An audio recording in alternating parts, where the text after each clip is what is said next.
Hyper. In the previous video, we had discussed about the offences relating to marriage under Chapter 20 and 20A of the IPC. If you have not seen that video, you can go and check it. The link is in the description below. In this video, we will discuss about the offences relating to defamation and understand the substance therein. So if you are new here, please like and subscribe to my channel to get the video notifications. So let's get started.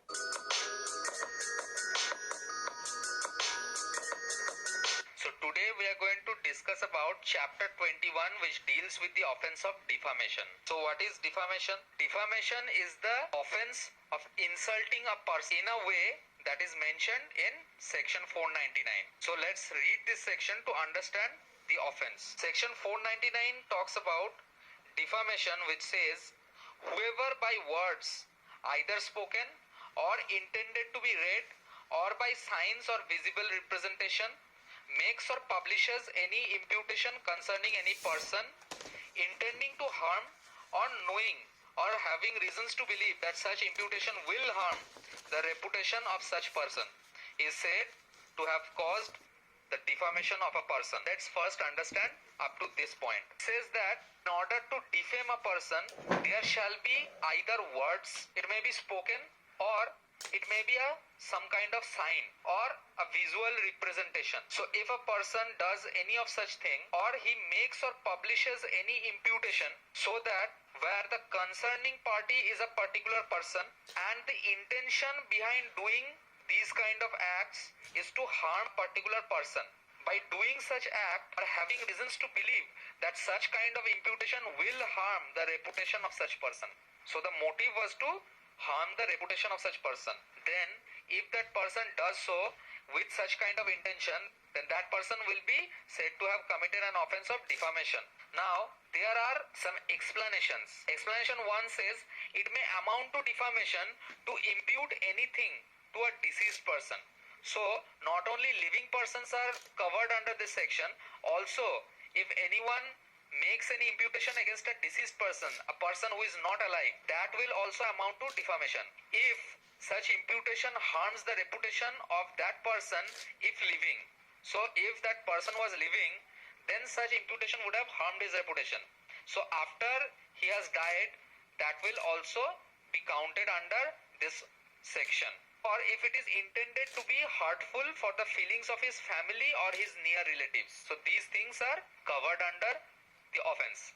Explanation 2 says it may amount to defamation to make an imputation concerning a company or an association or collection of persons as such. So all the groups or associations or any kind of such gathering of people or collective amount of people, they are also covered under this section.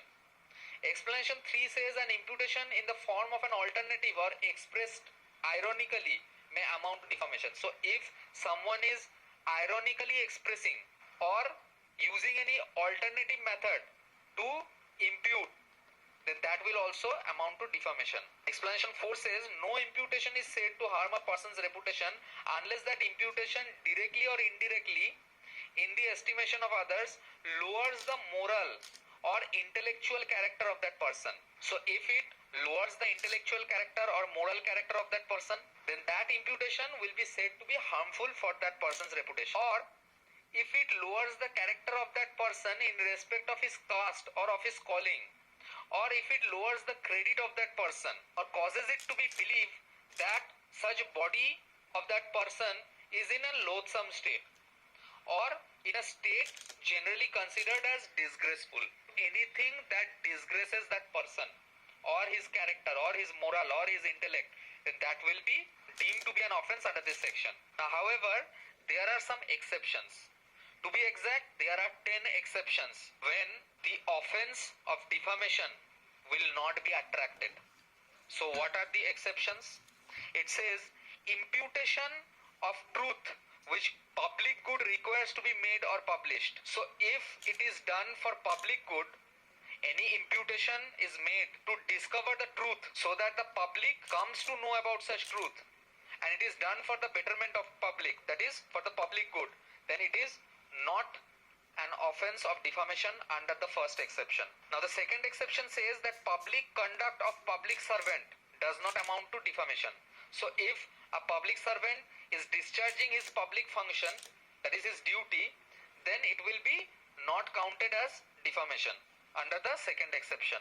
The third exception says conduct of any person touching any public question will not be amounting to defamation. So it is not defamation to express in good faith any opinion whatever respecting the conduct of any person is touching any public question. So anyone making any statement for anything that is a public question or touching a public question, and he makes such statement in good faith just to put his opinion, then that will not amount to defamation. So the fourth exception says that publication of reports of proceedings of court is not defamation under